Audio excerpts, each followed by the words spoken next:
Welcome to the last breakfast. Please enjoy the video. In this video, I will explain how to file 1099s in QuickBooks.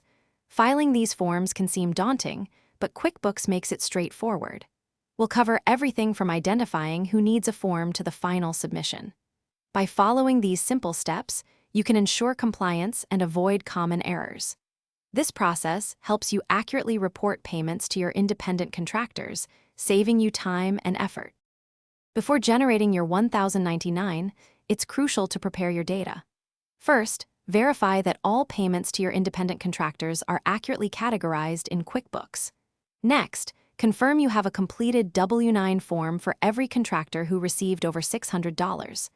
Double-check their names, addresses, and tax identification numbers to prevent any discrepancies. This foundational step ensures your forms are correct from the start.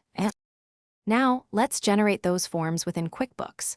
Go to the Vendors menu and choose Prepare 1099s. A helpful wizard will guide you through reviewing and adjusting contractor payments. QuickBooks will highlight any potential issues, like missing tax identification numbers, allowing you to correct them on the spot. This interactive process ensures accuracy before you finalize anything, making it much easier to manage. Finally, it's time to file and distribute your 1099s.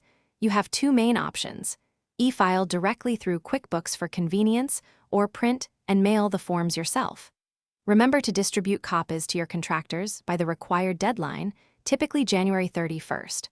Always keep thorough records of all filed forms for at least 3 years. This final step completes your annual reporting obligations smoothly. Thanks for watching. If this was helpful, leave a like and consider subscribing. See you next time.